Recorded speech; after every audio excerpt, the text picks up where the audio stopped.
this shirt, right? Okay. So this thing, the smaller one says Pursuit on the front. So Pursuit is a one-day evangelism training event, and it's not until August. But the reason I'm telling you about it now is because the sooner you can look at the calendar and commit to going, the better, because I have to go on and register our group, and I can do that in waves. So if I get 10 of you who sign up and want to go, I can go online and put you all in, and then if another 10 of you decide you can make it. But the thing is, if they run out of seats, then we can't all go. But it's $10, and what you should do is if you can go, you should just bring $10 to me, because they instructed us as youth pastors to go online and just sign up as many of our kids as we can, okay? And I can go on there and say like John Doe 1, John Doe 2, John Doe 3. But there's going to be name tags for the event, so your real name would be way better. So anyway, August 28th, if you can do that, just bring me $10 and I'll sign you guys up. So there's all information, and yeah, the band Cutlass is going to be leading us in worship and do, I think, a little concert at the end. But the whole thing is supposed to be evangelism training. And then if you go through this, when Will Graham comes to do his big event in September, you can be a counselor for the student night, which is a Sunday night. And if anybody comes forward and they want to put their trust in Christ, you will have been trained to help them do that. So that's what this is about. And then the other one is a bring a friend thing for the same event.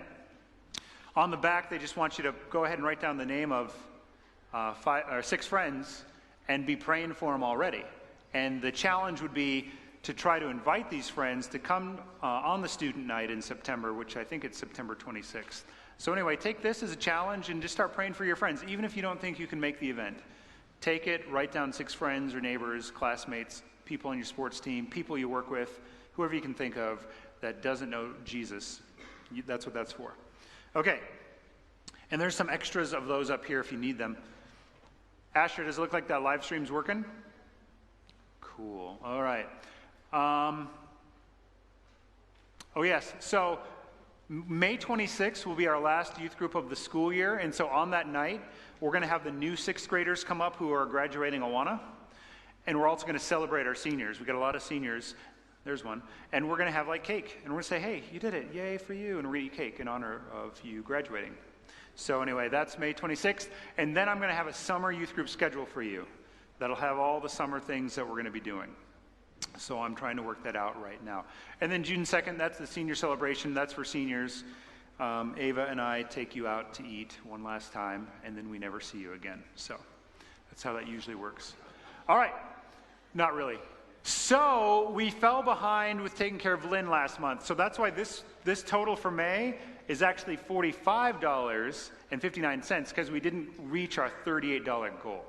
So everything we put in for the month of May is going to go towards taking care of Lynn, and then anything extra we send to Stephen and Pray. And Lynn sent us a letter. She colored an elephant.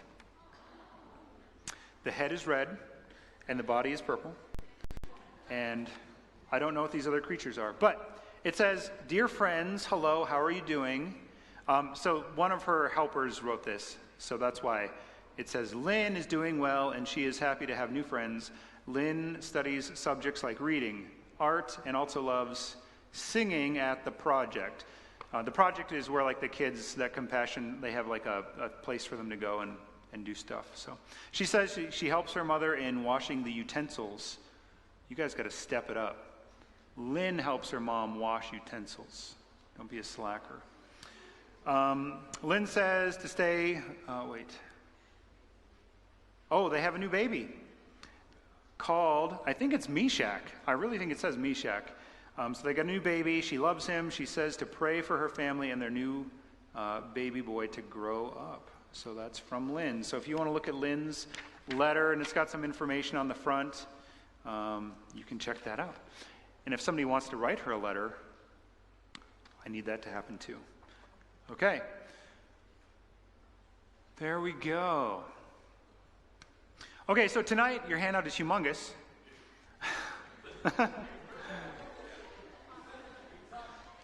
Now, we may or may not get through that whole thing. But I gave you so many notes because because you have most of the notes. Like, you have most of my notes, because this is a tool I really want you to be able to use in the future. I taught on this subject called, like, Who Are You to Judge, like, in 2016 at RCC. So I refreshed it. And my question out there at the whiteboard, I don't know what the total was, and if enough people had a chance to vote. But it was, which ice cream is the best? Chocolate. So flavor chocolate. So, flavor of ice cream. So it was what? Mint and other. So raise your hand if chocolate is the best. 1, 2, 3, 4, 5, 6, 7, 8, 9, 11. All right, chocolate is the best. Okay, 11 said that. If vanilla is the best. 1, 2, 3, 4, 5, 6, 7, 8, 9, 10, 11, 12. Wow. More said vanilla than chocolate. Okay. If mint is the best, mint ice cream is the best. 1, 2, 3, 4, 5, 6, 7, 8, 9, 10, 11, 12. About the same as vanilla. So chocolate's losing. And then if it's just something else, other, raise your hand, other. 1, 2, 3, 4, 5, 6. Okay. So there's definitely more others. Okay. I missed a lot. What else was out there? Strawberry? Was strawberry on the board? How many strawberry? 1, 2, 3. Oh, strawberry, 4. How many times you voting, Lydia? Okay. So when we're talking about ice cream, can you guys see that when we're talking about ice cream, this is a preference. This is an opinion. There's no way you can actually prove that chocolate or vanilla or strawberry or mint or other is the best. This is an opinion, right? Now, if you went on a campaign to tell the whole world that chocolate is the best, and if they think something else is right, that they're just absolutely wrong, okay? What you're doing is you're taking a subjective opinion. So subjective is you're the subject, right? I'm the subject. Terry thinks that chocolate ice cream is the best. The subject, Terry, thinks that chocolate ice cream is the best. Okay? That's a subjective truth. Other truths are objective. The object holds the truth. Gravity. It doesn't matter what you think about gravity, it exists.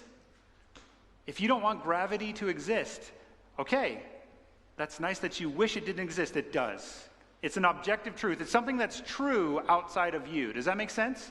So there's things true outside of you. Tyler, come on, totally makes sense. There's things that are true outside of you, regardless of your opinion. Those are objective. And then there's subjective things that are true according to your likes and your dislikes. It's true if chocolate is your favorite. Okay, that's a subjective truth. Okay? So this is kind of where we're headed tonight, because several weeks ago I had when we were in Matthew chapter 7 verse 1, Jesus says, "Don't judge," right? And so then it's like, oh man, are Christians supposed to judge? And so we're gonna revisit this question. So let's pray, and we're gonna jump into our next verses, and we'll see how far we get. And then we abort mission. That's all right. Okay, so let's pray. So Jesus, I thank you for this day, and I thank you that we're here, and I thank you, just that we can open up your word, and you want us to use our minds. You want us to be discerning.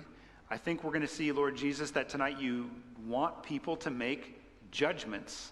Actually, it's impossible to go through a day without making judgments. So help us to see how this is true, and then help us to learn how to interact with people that might say it is wrong for Christians to judge. How do we react to that question? So Lord, teach us tonight. In your name we pray, amen.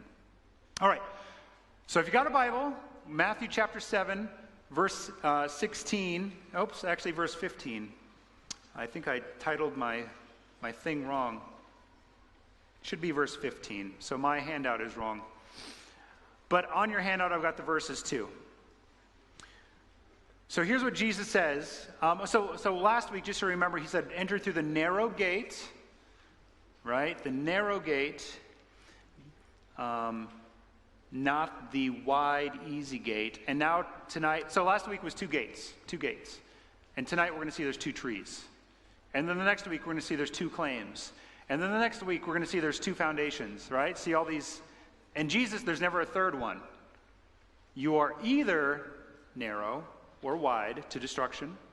You are either following someone with good fruit or bad. You are either making a true claim, Lord, Lord, or a false claim, Lord, Lord. You are either building your life on the right foundation, Christ, or you're not doing what he says and being foolish. There's only ever 2. There's never a third. There's never a third. All right, so let's read these verses. So Jesus says to his disciples, to us tonight, he says, beware, right? Beware, watch out. Beware of false prophets who come to you in sheep's clothing, so they look soft and cuddly and like you could just snuggle them and feed them, right? They have sheep's clothing, but inwardly, inside, they're actually ravenous wolves. They're actually trying to get close to you to attack you, to hurt you. So you got to watch out, okay? And so then the question is, well, Jesus, how in the world do we know if this sheep is actually a wolf or if the sheep is actually a sheep? How do we know? And he says, verse 16, you will recognize them. So here's how you know. You'll recognize them by their fruits. What are they producing? What is coming out of them? What's overflowing out of their lives? So it's not that initial impression. You got to get to know them a little bit to see what comes out of their lives, okay? Then he asks these questions. Are grapes gathered from thorn bushes? No, right? Or figs from thistles? No. Those are sharp, prickly things. They don't give you good, nice, tasty fruit. Verse 17, so every healthy tree will bear good fruit, but the diseased tree bears bad fruit. A healthy tree cannot bear bad fruit, nor can a diseased tree bear good fruit. Every tree that does not bear good fruit is cut down and thrown into the fire. Thus, you will recognize them by their fruits. All right, so this is a warning. This is a warning. You've got to know somebody long enough to see what's coming out of their life to make sure that they are not a wolf in sheep's clothing. All right? So here's a command. And actually, what Jesus wants you to do when he says you will recognize them by their fruit, he wants you to make a judgment, right? Is this good fruit or bad fruit? I mean, if you buy a bag of like oranges from the store, I hate it when you thought you had a good batch of oranges and you get home and you open it up and there was a moldy one in there, and then you discover like 4 of them are rotten, and if you didn't discover it right away when you got home, the whole batch goes bad, okay? And so like, this is bad fruit. And the bad fruit spreads. So you have to be really discerning when you buy your fruit at the grocery store. That's the takeaway tonight. And so we're done. And so the rest of this, no, okay, not really. So he gave the questions. And so I want to challenge you guys as kingdom kids. You got to recognize who false prophets are, false teachers are, false Christians are, false gospels by what they're producing. All right? You got to see the fruit that they're producing. Now, you can only detect the false gospel if you know the true gospel. Okay? Oh, and I got to remember that I'm in charge of the clicker. Okay, so we haven't missed much so far. Whew, no problem. Okay. So far, so good. So, if you've seen a $100 bill or any of the newer bills that are printed, they're kind of crazy, right? They got like a blue strip down them, and if you like look at them, you can find all kinds of little intricate things on those. And they're really complicated and complex. For what reason? What's the reason that they're so complicated? AJ?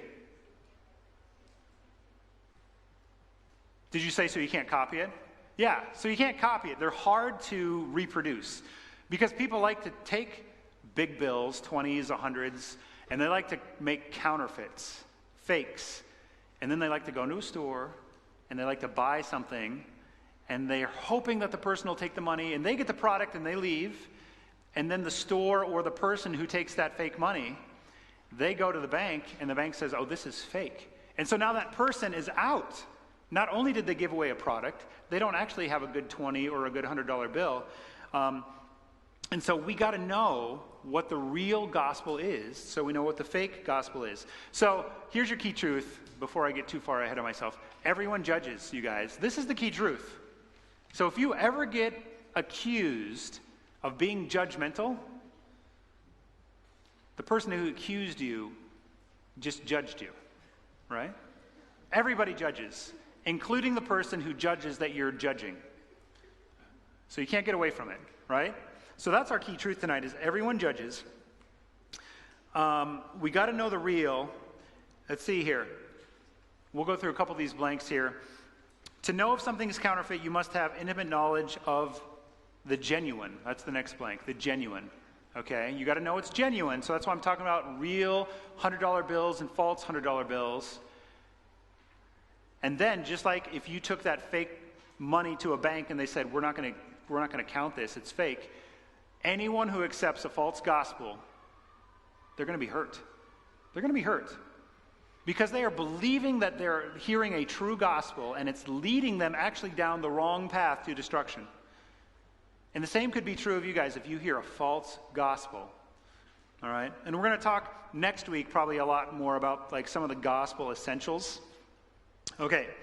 So Paul got really upset at the Galatians because they were starting to listen to a false gospel. So I want to give you just a minute. Read that next passage on your sheet, Galatians 1, 6 through 9, and just circle the things that stand out to you, especially when Paul's telling them about them making room in their life for a false gospel. So take a minute, read that, mark it up, circle it. What stands out to you?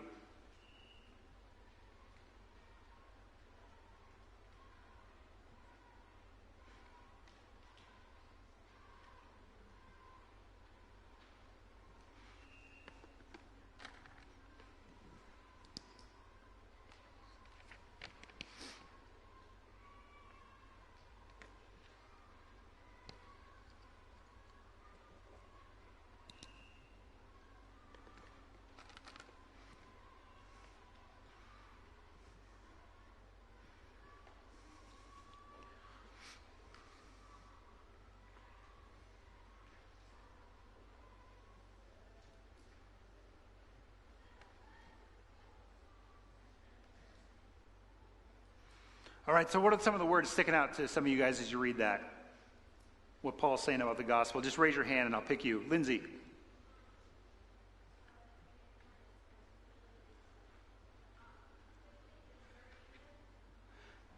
All right, yeah. They're quickly deserting. So look, if you go to a different gospel, you're like abandoning Christ. You're deserting Jesus. All right, what else?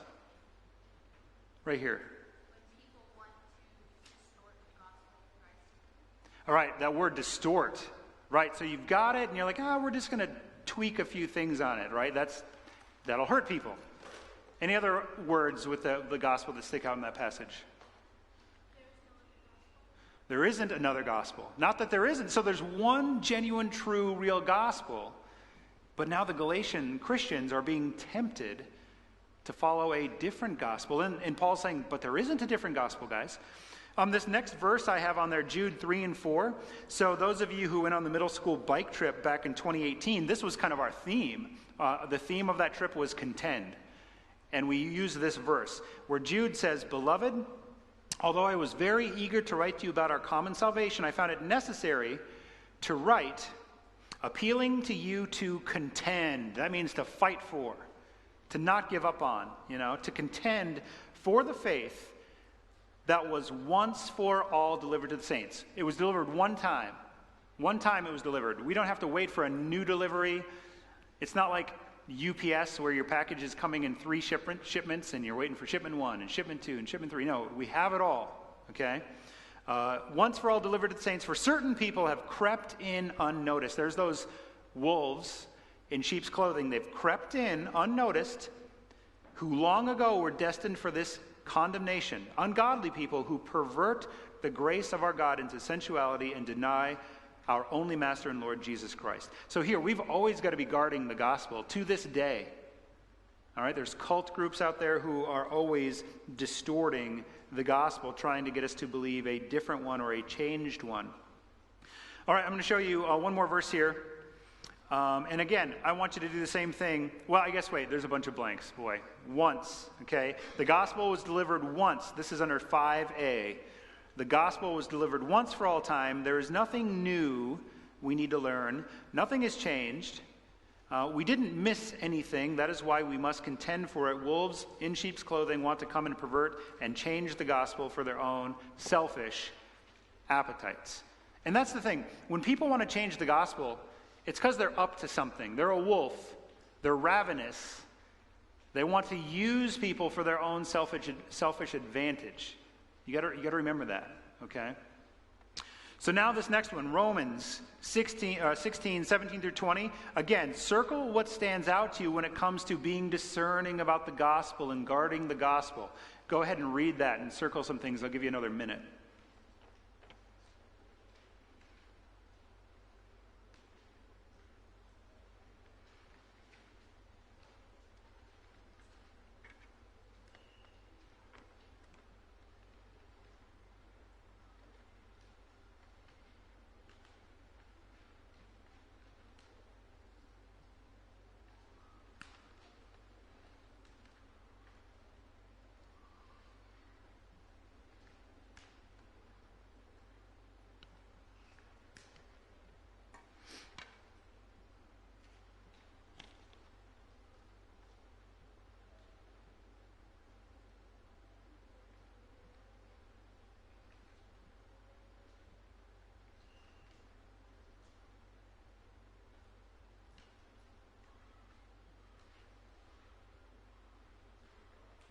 All right, so what are some of the things that stick out there? Warnings for us, or things that we're supposed to do. Jada?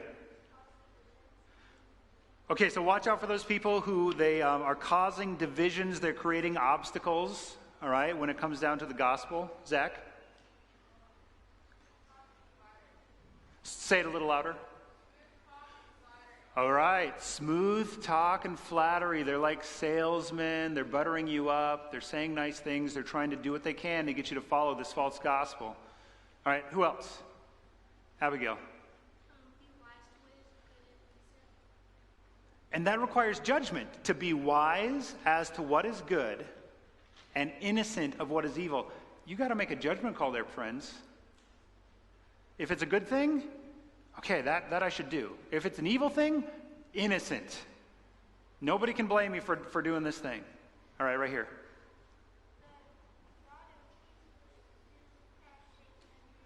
Man, victory. The God of peace will soon crush Satan. So we want to be innocent of evil because this is what Satan wants, and he's going to get crushed. All right, we don't want to be aligned with the guy who's going to get crushed. We want to be aligned with the guy who's going to crush him. All right. So good. Lots of things there. Good things. I mean, the things I circled are like watch out and avoiding these people. These people don't serve Christ. So they're serving Satan. They're serving not Christ. They've got these appetites. They're deceitful. They're looking for naive people. I don't want you to be naive people. Okay? I don't want you to be naive people. So now we're going to move. I think it's kind of clear here that we're supposed to use discernment, we're supposed to be judging, but here's a question that maybe has been asked to you, and Jasmine, I was trying to remember, I think like 5-6 years ago, we were at a coffee shop with someone else, and we were having this discussion, and someone that wasn't even in our conversation chimed in, and they said, I wrote down their question, so this is somebody in a different booth at a coffee shop, like, enters into our conversation and says, but doesn't the Bible say not to judge? Okay, so we were talking about sin, and we were talking about like leaving sinful ways, and I'm sure we were talking about Christians and non-Christians and lifestyle choices and all this kind of thing. And this person just couldn't take it anymore. And they said, doesn't the Bible say not to judge? Because we had our Bibles out. Okay? And so if you ever get that, first of all, what do you think? Like if it was you at that booth and someone comes and says, doesn't the Bible say not to judge? What would be a good response? Help me out here. How would you respond to that person? Okay, it depends. That's a good one. It depends. I like that one. Is that Pete back there? Don't judge hypocritically. All right, so what kind of judgment are we talking about? Absolutely. Justin. Are you judging me? Yeah, right? So yeah, what I want to do tonight is to really help us walk through this and say, man, how can we respond to that question? Now, I didn't think of this at the time. I wish I had. I wish I had said, oh, yeah. Do you remember where it says that in the Bible? You know, because here's the thing. This person was bringing the accusation. Doesn't the Bible say not to judge? I wish I had said, oh, yeah, what verse are you referring to? Because I don't think they had a clue. I think they were just like, I know I can use this on him. So that would be a good question to ask and to see if they actually know. Let's see here. Sorry. All right. Cool. I'm not too behind here. You could also ask, hey, are you referring to what we talked about a few weeks ago, Matthew 7:1? Let's actually see what Jesus said about judging concerning that verse you're referring to. So we could open up to Matthew 7:1, and a lot of people will just read chapter 7, verse 1, and they won't look at the context, okay? They won't look at the context. But again, as Justin said, they're using a verse that says don't judge, and they've already judged me saying you're not supposed to judge, so you're judging that I'm judging, right? So for their sake and for my sake, we have to look at the context, right? And so we look at the verse, chapter 7, verse 1, all the way through 5, and it's on your handout, right? Yes. So judge not that you be not judged. Oh, wait, and I guess I got to give you the answer. So yes, Pete had the answer there. This passage that people like to cite is always talking about hypocritical judgment. It would be like if I was on my phone, right? Scrolling through my phone. Dude, I love to scroll. Don't you guys love scrolling? Man, do I get a new email? But then I'm like, hey. While I'm doing this lesson, put your phones away. Don't look at hey, save $1.25 at Redbox. Nice. You know, but I'm like, put your phone away. So, you know, if I'm up here scrolling through my phone, and so you start scrolling through your phone, but I'm saying, stop it. Stop scrolling. Like, so I'm looking at the speck, right? You're scrolling through your phone, and I've got a plank in my own eye. I'm scrolling through my phone. You see what I mean? So this is the kind of judgment that Jesus is saying. He's saying, don't be a hypocrite. So let's read that section. It says, judge not that you be not judged, for with the judgment you pronounce, scrolling on your phone, you will be judged. Oops, they're going to point back to me. Terry, you're scrolling on your phone.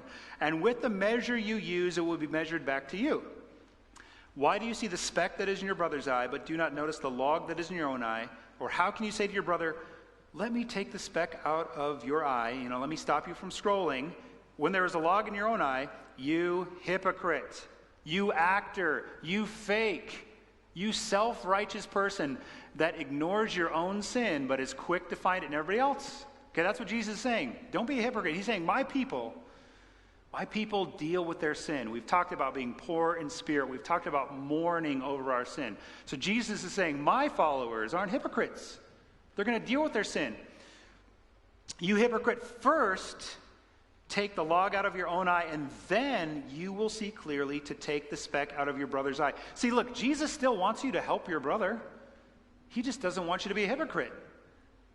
He wants you to have dealt with your own sinful problem first. Does that make sense? So this is the kind of judgment Jesus is saying not to do. Don't be a hypocrite. But he's certainly not saying never ever make a judgment, because as we keep going in chapter 7, all of a sudden he's saying, don't throw your pearls before swine. That requires judgment. Is this a swine? Not a swine. He goes on to say, don't follow a false prophet. You'll know them by their fruit. Is their fruit good or bad? This requires judgment. So Jesus wants us to make judgments, but not the hypocritical kind. So you could ask this question, just make it really clear that the verse that people are using to tell you not to judge is about being a hypocrite, okay? All right. Now, we talked about this before. A good question to always ask when somebody is talking about judging is to say, what do you mean by that, right? So when the person says, doesn't the Bible say not to judge? A good question to also say is, what do you mean by that, right? You got to get your definition, because as we looked at in the past, there's 4 at least different meanings for the word judging. One of them is to discern. So this is old information. You guys already know these answers. Discerning if something's right or wrong based on God's objective standard. To judge judicially. I was on a jury like 3 or 4 weeks ago, and it was a case where we had to decide, did this person break the law? Are they innocent or guilty? So I had to do number 2. Number 3, this is the kind Jesus just talked about, being judgmental, being critical, hypercritical, finding fault, judging harshly.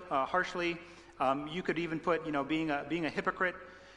This is the kind of judgment you probably experience at high school all the time. Mom, hey, here's a thought. What if I didn't It's not very loud. go to school today? What? Oh no, you don't want to miss school, honey. These are the best years of your life. Have you been to high Can you guys even hear that at all? school? Okay. I love that clip. Hey, Asher, if you walk over to the soundboard, the top right, there's one that says computer. You can adjust that. We'll try again. Here we go. Mom, hey, here's a thought. What if I didn't go to school today? What? Oh no, you don't want to miss school, honey. These are the best years of your life. Have you been to high school? 'Cause, it's judgy. Pretty judgy. Oh, honey, you just need to give him a chance to... All right, that's all I'll watch. But yeah, it's judgy. Like high school judgment is this really it's a lot of subjective judgment. People don't like your shoes or your hair or your jeans or the brand of whatever you have. And it's very subjective. It's like the ice cream thing, right? I like chocolate. I like vanilla. I don't. So very, very judgy, very harsh, very critical. That's the kind of judgment that however we judge people, Jesus says, all right, be careful. That same judgment. It's like a boomerang. You throw it, it's coming back. Although I can never make a boomerang work. Anybody successful with a boomerang? Maybe I don't have the right kind. Got to get a good one. Okay. And then the last one is to condemn. All right. So again, this is when somebody is declared actually wrong, evil. They're pronounced as guilty.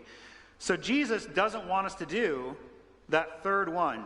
Okay. Don't do that third one. That's the self-righteousness. And here's an example in Galatians. It's on your handout there. Let's see here. Did I skip that? All right. In Galatians, so here is Paul calling out Peter, right on your handout. So it says, when Cephas, that's Peter, he came to Antioch, Paul says, I opposed him to his face because he stood condemned. All right, there's your fourth one, right? Paul's saying he's condemned. Number 4. For before certain men came from James, he was eating with the Gentiles. But when the cool kids came, essentially, right? When the Jews came, or the certain ones from James came, he drew back. So he draws back from the Gentiles. He separates from the Gentiles, fearing the circumcision party, fearing the Jews. And the rest of the Jews acted hypocritically. So now we're doing this kind of like number 3 one, acting, faking. They're being hypocrites. They know they should interact with the Gentiles, but they're going to act like they shouldn't so they can please people. All right? Along with him, even Barnabas, man, great old Barnabas was led astray by the hypocrisy. But when I saw that their conduct was not in step with the truth of the gospel. So here, Paul's making a judgment. Not in step with the truth of the gospel. I said to Cephas before them all, so he calls them out publicly, just like you do to your friends in high school every day, right? You call them out. I'm sure that you don't, because that would be social suicide, right? But here's what Paul says. If you, though a Jew, live like a Gentile and not like a Jew, how can you force the Gentiles to live like Jews? So we're going to fly through this next part. You as Christians are actually commanded to make judgments. Christians are supposed to make judgments. All right? The next one, 10a. We're supposed to make judgments as Christians to help each other follow Christ. I gave this Galatians 6 passage. Brothers, if you're caught in a transgression, so there's a judgment. We're judging that somebody's sinning. You who are spiritual, I put in parentheses, the log's not in your eye. You who are spiritual, you're dealing with your own sin. You who are spiritual, on the back it says, you should restore him in a spirit of gentleness. Keep watch on yourself, lest you too be tempted. So dude, you guys are supposed to be watching me. And if I'm out of step, help me. That's what you're supposed to do. Judge that Terry needs help. Come alongside me. I'm supposed to come alongside you. If you guys are making choices that are bad for you, wrong for you, I'm supposed to enter into your life and help you, right? B, Christians are supposed to make judgments for the health of the church. So for the whole body of Christians. Paul again, he says, I wrote to you in a letter not to associate with sexually immoral people. Not at all meaning the sexually immoral of the world. So Paul's saying, look, I'm talking about the church, not the world. The kingdom citizens. I'm not talking about the world, the greedy, the swindlers, the idolaters. Since then you would need to go out of the world. But now I'm writing to you not to associate with anyone who bears the name of brother. So if they're saying, I am a Christian, I'm a follower of Christ. If he is guilty of sexual immorality or greed or is an idolater, reviler, drunkard, swindler, not even to eat with such a one, for what have I to do with judging outsiders? That means non-Christians. Is it not those inside the church whom you are to judge? God judges those outside. Purge the evil person from among you. So Paul is saying the congregation needs to look out for itself because kind of like cancer. If you get a Christian who might not even be a Christian, maybe they're a wolf in sheep's clothing, and they are starting to spread lies about the gospel, starting to live immorally, do wrong things, and they're starting to encourage other people to do it. I was one of those impressionable kids, you guys, in high school. Impressionable. I would follow after people because I wanted to be liked by people. Just the other day, we went on a drive up Nemo Road, and I went past Red Deer Lane, I forget. And I pointed out to my family, I'm like, that is the hill that I hid behind. And a kid encouraged me to throw water balloons filled with water and shaving cream at passing cars. And I never would have done it ever in my life. But because this kid was like, do it, you got it, do it, just do it. And I finally did it, and I only threw one. And I was 1 for 1, and the guy's window, it hit the beam right here where your front window is, where your window would go up and down, that beam, and his window was down a little. And it hit right there and went, and he hit his brakes so hard. And I froze for a second, and the other kid's like, run! So we run, and that dude bolted up that hill so fast, and I tried to duck behind a tree, and he's like, I see you, and he walked over, and he got me, and he marched us back to the kid's house, because he lived over there. And I'm not saying go do this, by the way. I'm saying this was wrong, and I never would have done it. I was a Barnabas, and I went along with Peter. Okay? So you guys have got to be, so the church, we got to help each other, judging inside the church.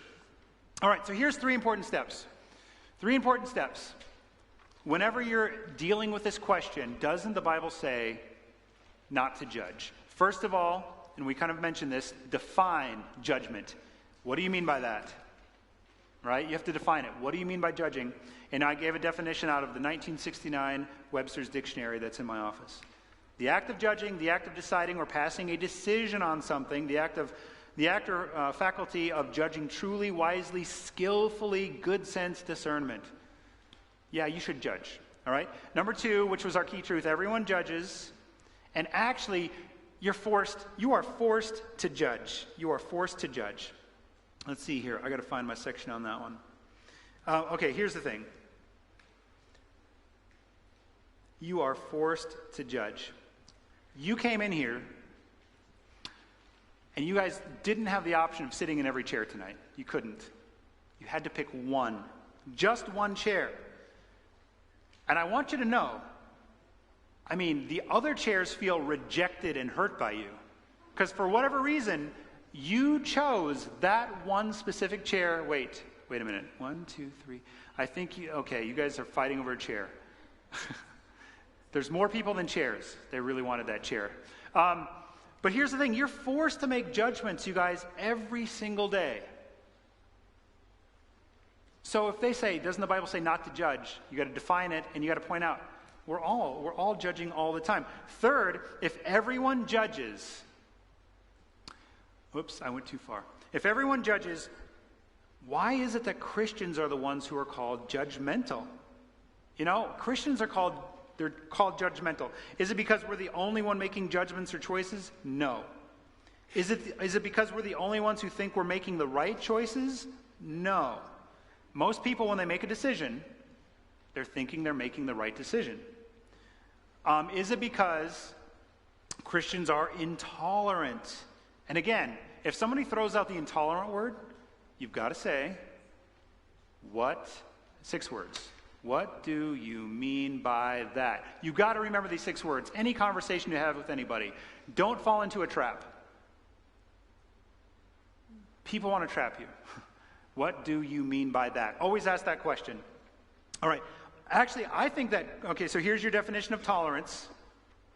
The capacity or the act of enduring, a disposition to be patient and indulgent toward those whose opinions or practices differ from one's own. So that's what to be tolerant is you have a different opinion and you can still be neighbors. Okay? Intolerant, not enduring, refusing to tolerate others in the enjoyment of their opinions, rights, or worship. Okay? Now here's the thing. We cannot expect, okay, if you come over to my house and you walk in and you don't take your shoes off and, you know, you go up and you just give a scoop of food to my dog and, like, I'm going to be very tolerant of you because you're not in my family, right? You don't know the family rules. We usually take our shoes off. We only feed our pets 3 times a day so they don't become gigantic and fat, all right? Our cat is already huge. So we have family rules that you don't know. If I come to your house, like I'm going to come in and I'm going to be like, okay, what do I do in this little culture? Do I take my shoes off? I look at your guys' feet. Okay, their shoes are off. But then sometimes I'll ask, should I take my shoes off? Oh, no, you can keep them on. I'm like, this is a trick. Because their shoes are off and they're just trying to be nice. What are the family rules here? Keep my shoes on, take them off. So here's the thing. We're very tolerant of non-Christians because they're not in the family. We don't expect non-Christians to pray before they eat. We don't expect non-Christians to be able to share their favorite verse with us, right? We don't expect, they're not in the family. So we're very, very tolerant. We don't expect non-Christians even to follow what the Bible says about relationships and marriage, okay? So we're tolerant of them. But the other way around, usually non-Christians are very intolerant of Christians. You know, how dare you have this belief? And so I'm getting it to on your sheet here. Let's see here. The most intolerant people tend to be those who claim they are tolerant, okay? So just so you know, so if somebody says, you are so intolerant, you Christian, what did they just do? They were just intolerant of you. They're calling you intolerant, but they're the ones who are not tolerating your beliefs, okay? Now here's why I believe that Christians are called judgmental or intolerant, and that's because of 11D. Christians are considered judgmental because we recognize that God exists. He's our creator. He's given us a moral law to follow all people, and his moral law is for his glory and it's for our good. And so because we recognize that he made us and he wants the best for us, he wants us to be wise to what is good and innocent of evil, and we actually follow him. We actually do that Matthew 7:21. We want to do the will of the Father who is in heaven, okay? Let's see here.